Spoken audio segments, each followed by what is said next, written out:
What's up guys, it's your boy JT here, coming at you with the first bit of content for this channel. Starting off a new series, we're going to catalogue every World's Winning deck from 2003 to present. Starting off with the 2003 World's Champion, Leung, probably butchered that very well. He played Yata-Lock slash, I think I've seen online called Hand Destruction, or Disruption. I think it was a combo of it, Hand Distruption. I don't know, maybe it was a misspelling, but oh well. Anyway, let's get into it. Starting off, he mained 3 Gemini Elf. Now this, at the time, I believe was just a beta, so beat over basically everything else. It could be summoned. Next up, he mained 1 Jinzo. Pretty self-explanatory, negate all trap effects on the field. Kaiku, bit of control, remove, when it does damage, you can remove 2 monsters from opponent's grave, banish him, and your opponent cannot banish cards from every player's graveyard. Next up, he mained 2 Bidonzaloo. Now, this, when it inflicts spell damage to your opponent, you can either discard 1 random card from their hand, or send the top 2 cards from their deck to the graveyard. In this deck, I believe they probably discarded the 1 random card. As you'll see, it's quite a theme with most of the cards in this deck. Next up, you had 3 Mystic Tomato, or Tomato, for you American folks.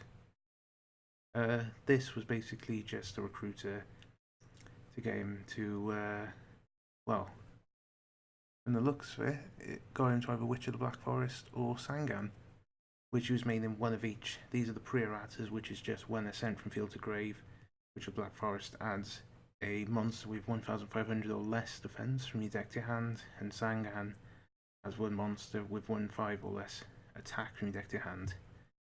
And these are summoned in attack position when Mystic Tomato is destroyed. Next up, you have Fiber Jar. This has the flip effect that each player shuffles all cards from their hand, field, and grave into the deck, and then draws 5 cards, literally just resetting the game state other than the life points. Then you've got Yata-Lock. This has been banned for the longest time because of its effect. It's a spirit monster, can't be special summoned, but when it does damage to your opponent, they skip the next draw phase. Now this led to the Yata-Lock, which was you'd just attack your opponent and they wouldn't draw, and they're stuck with the same hand, and you just keep repeating this, poking them for 200 each turn, until you come to a point where you're just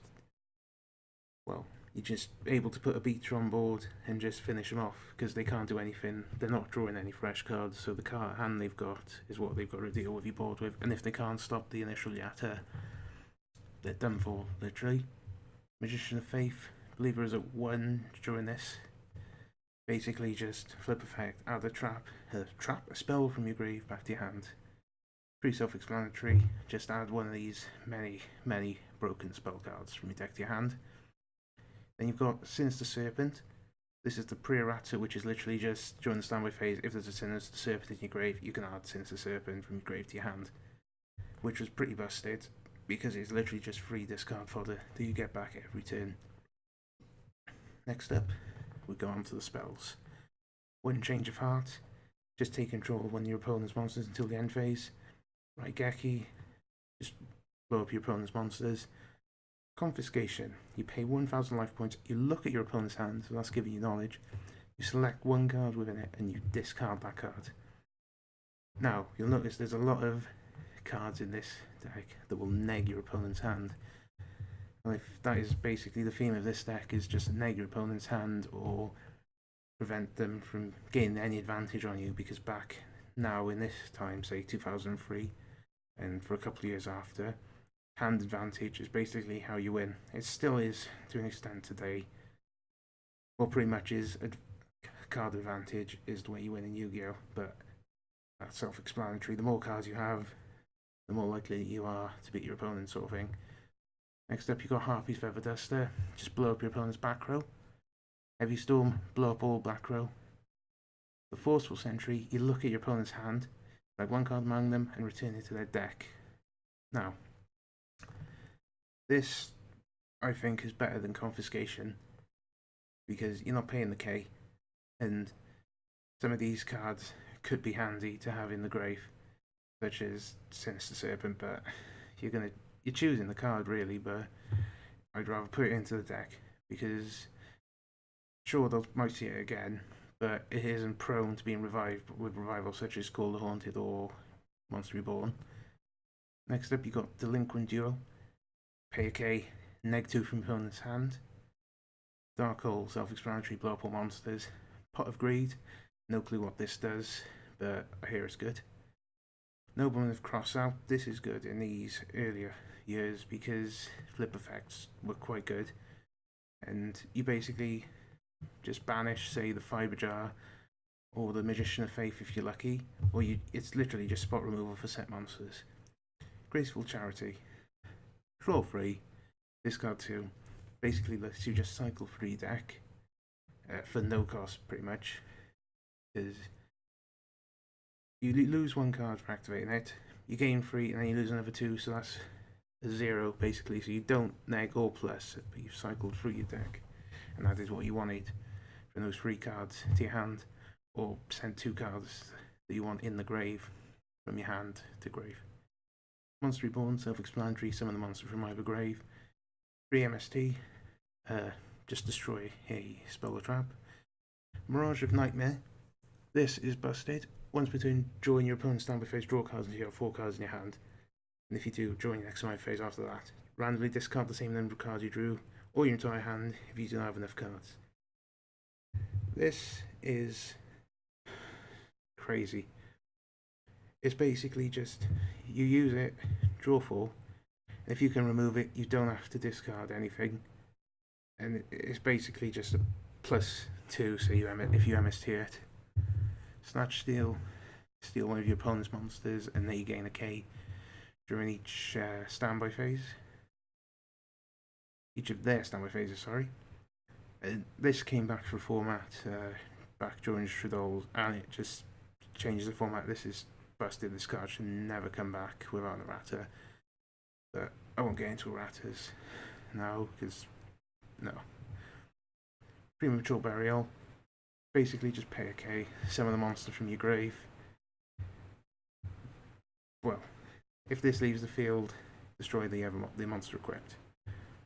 Now we get to the traps. Mirror Force, self-explanatory. When your opponent monster declares an attack, destroy all attack position monsters they control.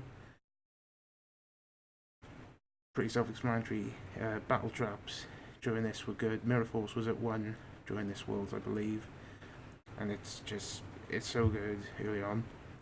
Now we have free drop-off, which is when your opponent draws for their normal draw in their draw phase, they discard a card.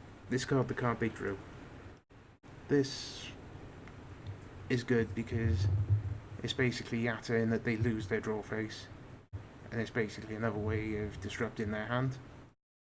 Ring of Destruction, target 1 phase of monster, destroy it, both of you take damage at the same time. Because this is the pre-errata, you both take the damage at the same time, so in effect you could draw the game using this, but yeah. The new errata of it is you take the damage first and then your opponent takes damage equal to the damage you would have taken, no to the damage you do take. Which is nicer because it means you can't effectively draw. And if you've got to take the life points first, so if you haven't got the life to do it, you lose. Next up we got Call the Haunted, self-explanatory, just summons a monster from your graveyard in attack position. And basically when Call leaves, destroy the monster. Last up, Imperial Order. This is the pre-errata. So in the case all spell effects on the field, and during your standby phase, you can pay 700 or destroy the card. So it's basically you have the choice. Unlike now where you have to keep paying the 700, you can't just switch this off at will. It's pretty nasty, the old errata, because you could basically just activate it during your opponent's main phase. They lose all their spells. In your turn, you can just pop it off and you're free to go. Now we'll go into the side deck. I'll go over this quick. You've got 1 Air Knight, just does piercing and you draw when it does damage. A second Kaiku, self-explanatory for the deck. Exiled Force, you contribute it to target one monster on the field, destroy it. Just a bit of removal. White Magical Hat. When it basically just neg a card from your opponent's hand when it does damage. 3 Electric Snake. When it's discarded from your hand to the grave, by effect of a card controlled by your opponent, draw 2 from your deck. I'm pretty sure you'd sorted this in for the mirror, because say they discard this from your hand, you just +1. Running free. Painful Choice. Nuts card. Shouldn't come back. You just choose 5 cards from your deck, then your opponent adds 1 of them to your hand and the rest are sent to grave. It's nuts. It's just crazy. Just fill up your grave. 3 Book of Moon, just Disruption. 1 Scapegoat, just a bit of stall, and 3 Torrential Tribute, basically just control the board. Say your opponent's got more monsters than you, Torrential, you've just negged them pretty much. Anyway, thanks for watching guys. JT out.